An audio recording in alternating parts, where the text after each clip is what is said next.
what they are, and then you Pass them can around. grab what you feel like you might want, or I could pass all of it around. This is the lesson plan for the lesson that we're gonna look at for this mini P3. These are my notes and like without my script notes. This is what here is the student work for the lesson. And this is their CFS that they follow. And this is tomorrow's lesson. This is not today's lesson. We're gonna P3 Monday's lesson, lesson 4. You're gonna see lesson 2 today, which is different materials. And P3 stands for, somebody asked me this on the way in and I didn't know. We rebranded it this summer. Okay. Practice. Oh, we did rebrand it. Yes, we did. I don't need that. Did we get any of it right? Yeah, so. No.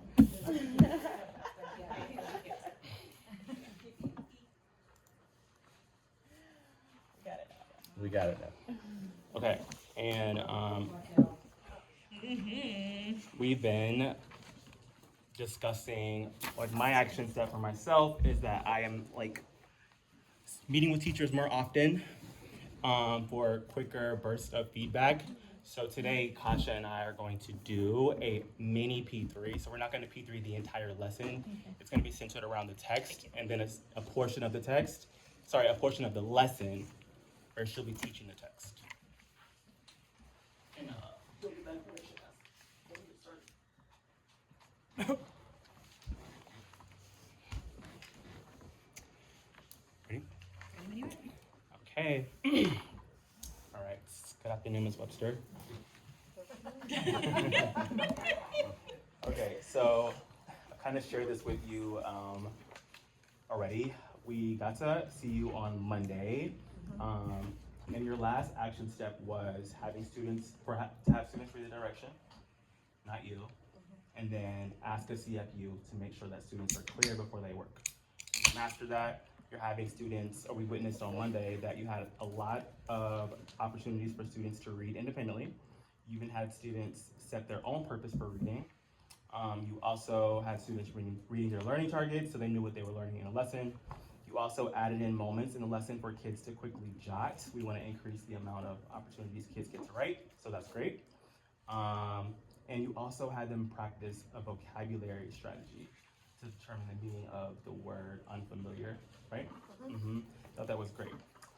So the next thing we're going to be working on is your new action step, and it's releasing students to work with no additional language. I think that obviously like you're phenomenal, and I think I can still feel a little bit of hesitation that you had around letting kids just get to work, and I relate to that. That was me as a teacher too. And a lot of the things that you're doing, like in between, like, well, before you let kids to work, you're saying a lot of like really good things. But sometimes I think that kids kind of forget what they need to be doing because you're giving them a little bit too much before you give them the opportunity to see what they can do. Okay, so your action step for this week, which I feel like you'll master quickly, is that you will release students to work independently with no additional language. So that means telling them what they're gonna do, have them read the CFS, do one CFU, have a kid stamp what they're gonna do, get right to work. Okay? All right. Can you repeat to me what your action step is? So my action step is making sure that I'm not using any additional language. To do what? During kids' independent practice, I'm telling them what they're doing. CFS is like how they're doing it, and I'm releasing them to go and do it. So before you release them, Oh, and I'm who gonna stamps what the they're gonna kids do? stamps what we're Yes. doing before they go and do it. Yes, great. Not you, the kids. Good job. All right, so let's look at, so we're gonna be looking at two different things. We're gonna be looking at lesson 4 through the lens of the Pourquoi narrative, why the poison dart frog is so colorful. Really quickly, did you get an opportunity to skim this lesson? Okay. What do you think the purpose of lesson 4 is, the lesson you're gonna teach on Monday? I would say the purpose is to analyze the model narrative text, which is why the poison dart frog is so colorful, so that we can begin planning our Pourquoi. Great. So I heard you say that the lesson purpose is that students are going to analyze a model text, and you said it's a pourquoi text. I think you say it was a pourquoi. Great. And let's think about why they're doing that. What are they doing in work time B in the lesson plan? Work time B, they're reading. They're looking at why the poison dart frog is so colorful. Is that work time B? My fault. Work time C. Oh, C. Yes, I'm sorry. Work time C. We're doing the share writing of the beginning. They're organizing. So how do you think analyzing the pourquoi tale, why the poison dart frog is going to set them up for success in work time C? Because they're literally doing the same thing again. They have the same, like, they're using the structure to help them understand, like, their thinking jobs for each part of the narrative. Okay, so yes, we'll put a pin in that. Let's kind of pull back a little bit. What are they doing in work time C? Share writing, so we're working together. What are they writing? We're planning out our graphic organizer. Oh, why do polywalls wiggle? And you said a share writing. What does that mean? That means that it's like teacher and students working together to draft. So it's not just me. It's like, Are you dropping the whole narrative pourquoi No, tale or a just the portion? beginning. Okay, great. So you're gonna just draft the beginning in work time C.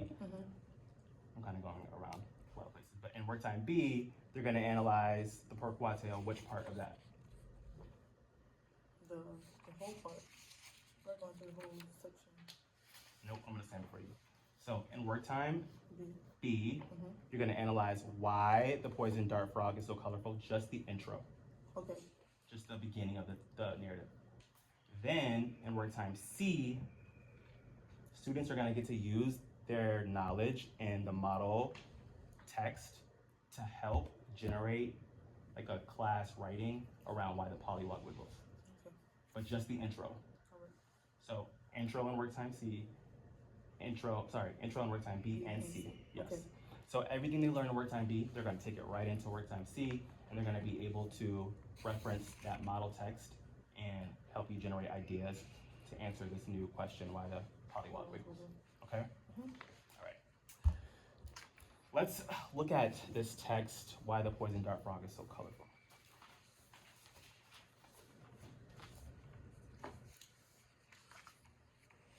All right. This is the model text, like that we were just talking about. What is the genre of this text? Narrative. It's narrative. Okay, so what are students' genre-based thinking jobs? Oh, character setting, problem solution. What is the gist of this text? What is it about? So it's just about a frog. Who was in the cave? Well, it was about Raina and her pet frogs. The cave caught on fire, so they found a way to get out to get the frogs, to escape the fire. And then the fire went away, the frogs turned colors. Okay, so I heard you say that Raina was in a cave, the cave caught on fire, and where did Raina go? Or like, how did he solve that problem? By finding a way, an entrance out of the cave. Okay, and then what happened? Then Raina picked up the frogs and went through and got out of the cave, and then noticed that the frogs changed colors. Okay, and you said this text is a narrative text, but it's also like not just any narrative text. What are students learning about? Okay. What is this text explaining? Why poison dart frogs are so colorful. Right, so it's giving kids the explanation about why poison dart frogs are so colorful. Let's look at some of the key moments in the text. Let's start on page 1.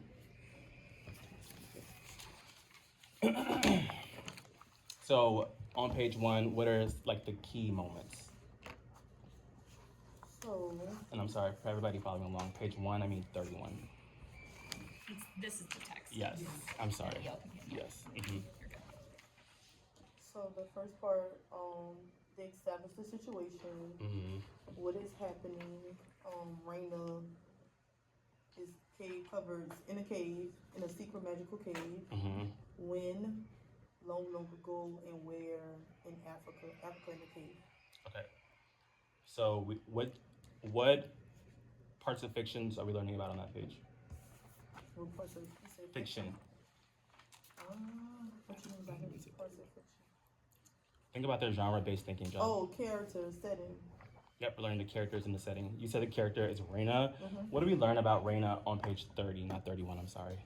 Raina is in the cave by himself. We also learned that Raina is a boy. Yeah. And Raina lives in this cave. But I want you to look at the first box. What else do we learn about Raina? It says a boy named Raina lived by himself in a secret magical cave. So we learned that he lives by himself. What did we learn about the cave?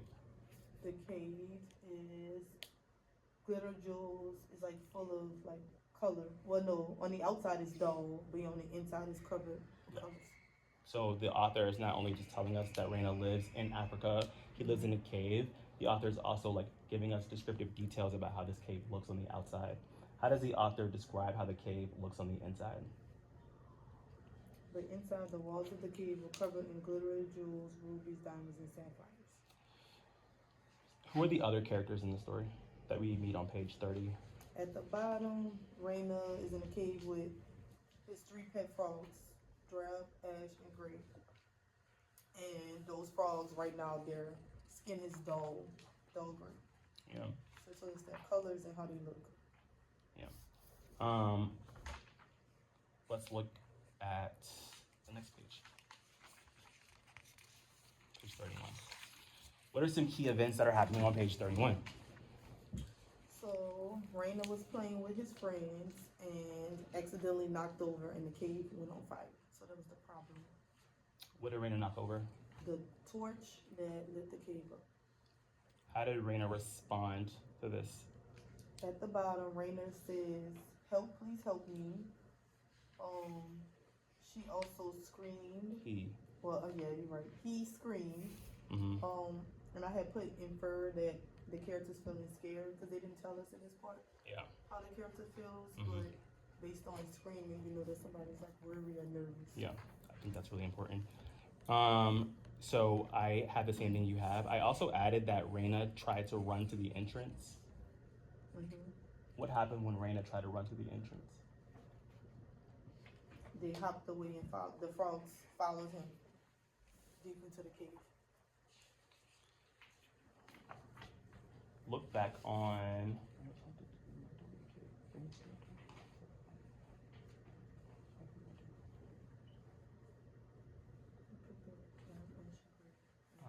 Okay. So the cave caught on fire. Raina runs to the entrance. He screams for help. We can infer that he's feeling scared. What do the frogs do? Hop away with him. Yes, they do hop away. And then what does Raina do? Kept looking to find another way out. Yep. So they all hop deeper into the cave. All right, let's look at the next page.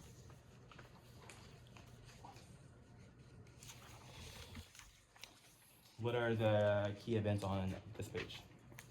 So we know that they just hopped out, and so they finally found the entrance because they noticed it was getting cooler. There was a crack in the cave wall, and then Raina and the frogs, they went through the crack. Okay. And what was Raina thinking? What was he thinking about the problem of the cave catching on fire, and then noticing that it was getting cooler? What was Raina thinking? How strange it seems to be getting cool. Yes. Okay. So once Raina is thinking that, we're running into, look at the bottom. What structure of fiction is that? Solution. The solution. So what is the solution of the text? The last part at the bottom. The walls of the cave melted and the frogs were in colors. And what happens once the walls are melted? What's the significant part of the story in the solution? The frogs turn into colors. What colors did they turn into? Bright colors. What does the text say? Brilliant colors. Frogs coated the frog in brilliant colors. Yeah, I put they turn into bright sapphire blue with streaks of black. What else? ruby red with flecks of gold. And then I also said that gray looked like a shimmering rainbow. Okay. Considering like we're learning about porquatails, turn to the last page. What is the point of the text?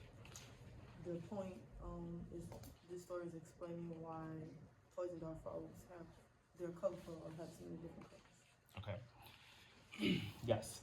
So this story is an explanation of how poison dart frogs became colorful. Let's think about like, even though this is a porquatail, I want you to think about like just like the message or importance of this text. Why do you think, or what do you think like the message of this text is?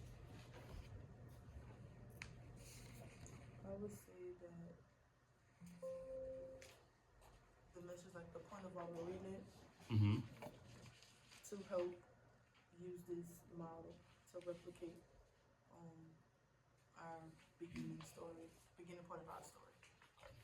And so they want us to understand this text to help kids write something, but they also want kids to know how to write a porquatail.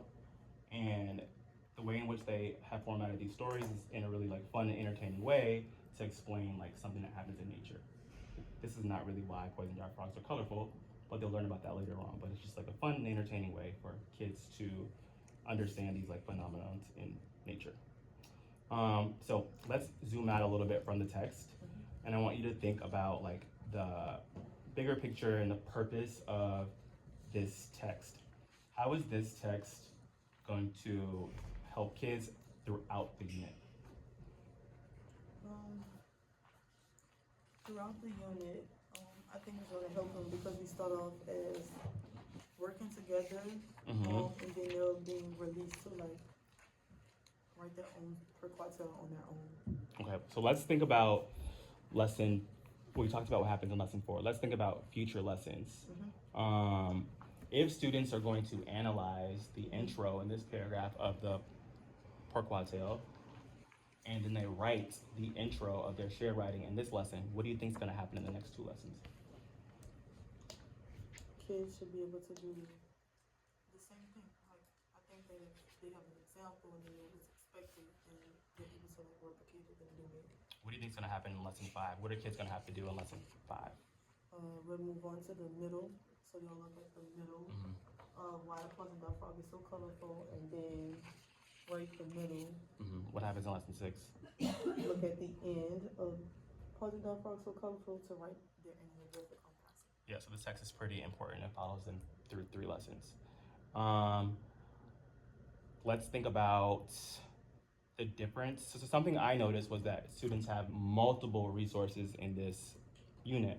They have why the frog has a long tongue, and they have why the poison dart frog is so colorful. When you like look at those 2 texts or think about those 2 texts, do you notice a difference? Which text do you think is more like rigorous?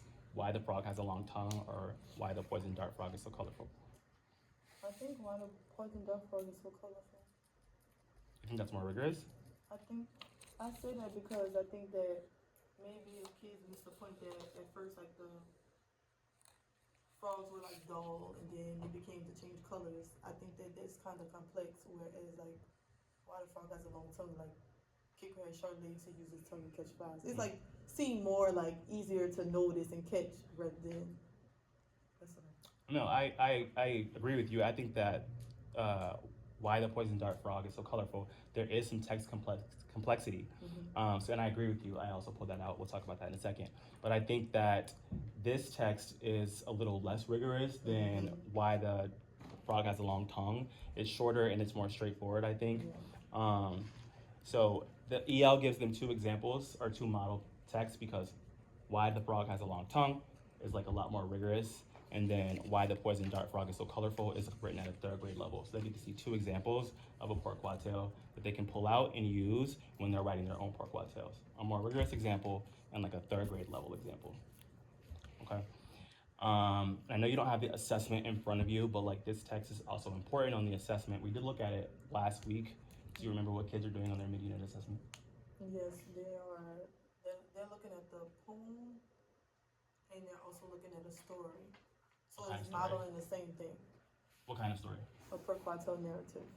And their EBSR questions are asking them to identify the problems and the solution. So kids need to be really, really familiar with like the structure of a poor quatrain.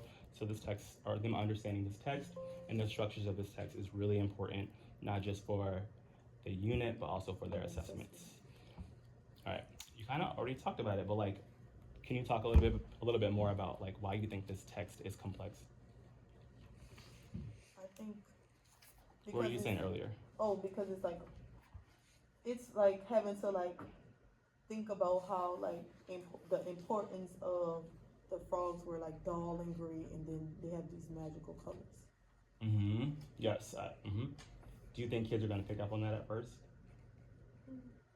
I think that they'll probably focus so much more on like the cave lit on fire and they were trying to escape out, and not like that may be what they may say for the point of the story, and not that it's explaining the colors are dull, and then when this happened, it became magical. Yeah. So why do you think it's important that kids understand? So I agree with you. Like the main problem is like, yes, the cage catches on fire. The main solution is that Raina like escapes in the crevice of the cave. But like there's also like a deeper understanding of the text that's there, or a deeper meaning. So why do you think it's important for kids to know like the frogs were really dull at first, and then the author, actually, can you go back to the first page and of the text, I'm sorry. What do you notice about how the author is describing the setting and the frogs? So they're describing the outside and the inside of the cave. How do those look differently? The outside is dull and gray, and the inside walls are covered with jewels, rubies, diamonds, and sapphires. Yeah. What about the frogs? How do they describe the frogs at the bottom? Oh, they were dull green. Yeah. And yeah. So the author is spending a lot of time like putting in these details that are going to help us understand like the importance of or why the frogs became colorful. But that's like in kind of a deeper meaning, a second meaning. So I think in addition to what you said around text complexity, I don't think kids are going to pull that out at first, but when you're working with kids on this text, you need to let them know in this text there are multiple problems and there are multiple solutions. Right. Okay, so quickly tell me like what is the first problem? So the first problem is that the cave caught on fire. Great. On fire. So when we think about like that deeper meaning problem, what do you think that deeper meaning like problem is? And when I'm only using the word problem is because it changes at the end. It's solved at the end. What's happening at the beginning of the story? That with like the color of the cave and the frogs. Because the cave on the outside is dull and the inside has jewels, and then the frogs are being dull green. So this is a per quatrain, so it has to explain how something is changing. So at the beginning, like you said, inside the cave it's dull, and then the frogs are also dull colored. And then at the end, how is the fire problem solved? The first solution, how is that? What is that? It says the frogs were ruby red, flexible, bright sapphire blue. Hold on. Yes. How is the fire solved? Oh, how is the fire solved? Yeah. Like solution, problem one, solution one. Okay. What does Raina do? Raina screams for help. And then found a way out, but it was in flames. So then she picked up the frogs and tried to find a way. Yeah, so Raina. I keep saying he. Yeah, Raina goes deeper into the cave. Great. So that's like the basic problem, right? But there's an additional problem that we're gonna pull out for kids. So the first problem, you kind of already talked about it, is that the cave is just really dull. Raina is alone. The frogs are dully colored. And then how is that problem solved? What happens at the end? The frogs change colors.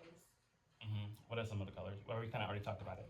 So I think that is something that also makes the text really complex. So it's like the deeper meaning, and that there are like, there's one like problem that's more obvious, there's a less obvious problem, and then there's like one solution that's obvious, and like there's a like less obvious solution. But like kids need to really understand the deeper meaning of the text, so that way they understand the way in which quartiles like work and the way they're structured, because they have to do what?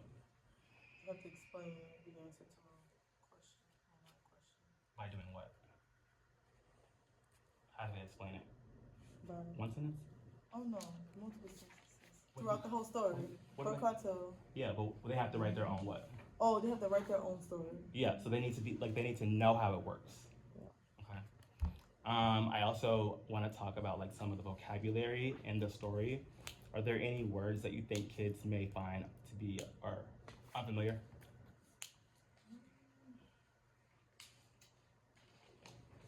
Not so much. I think kids might have trouble like with the word torch. Maybe they've never heard of a torch before. They don't really know what that is. I also wrote down the word glittering.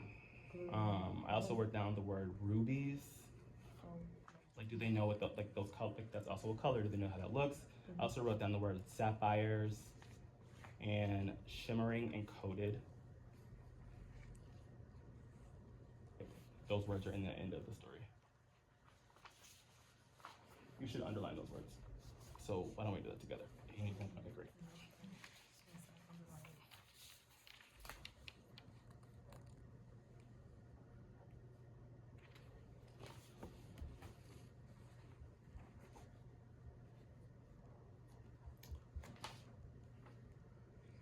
Torch, I did torch. glittering, Coded.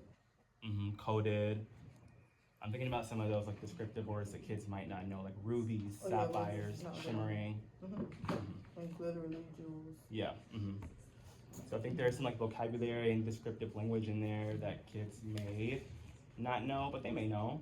I'm not sure that all of these words really impede on their understanding of the text, but I think it's just smart for you to always, when you're analyzing a text, Kasha, just to think about like what words could be hard or difficult for some kids. But I feel like this text, again, is pretty straightforward. It's like written more on their level. Okay, so with that, let's take all this information we have on this text and let's look at your lesson for lesson 4 on Monday.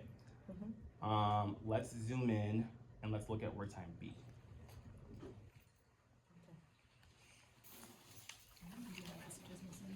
No. Oh, Close out right here. We're a little okay. over time. Great. Oh, okay. Well, great. Well, I'll tell you what I wrote down later. We'll practice later. Okay. What did you just practice with Katja that she could take into her practice moving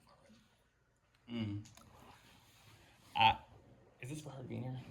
Yes, Oh, because okay. now you're stamping what you guys just practiced together. Yes. So that next time you look at it, text Katja. And I've also shared this CFS with her too, so she can do it on her own. But I just thought about a lot of different things. I thought about how the role of this text in my lesson that I'm teaching. I thought about the role of this text in my unit, module. I also thought about the key moments in this lesson. And I thought about what do kids need to understand about this text? And then I also thought about what made this text complex. So what are some words that kids may have trouble with, may not have trouble with? I thought about the text structure, and I thought about the deeper meaning of the text. So, this is what I want to see in your text annotations next week. And I shared this CFS with you. So, and I can share my script with you too. So what I did is what I need to see in your text when you're teaching. why? Or, Katja, why? Yeah. I guess because I know, help me understand where, so that kids understand the text and what we're doing. And so I find moments where I know if it's complex or difficult for them, then I'm able to get them back. Yeah, because you've already thought about that. Yeah. And if a kid is struggling, you know exactly where in the text to push them, and then you know why they're struggling and how to fix that easier. So yes.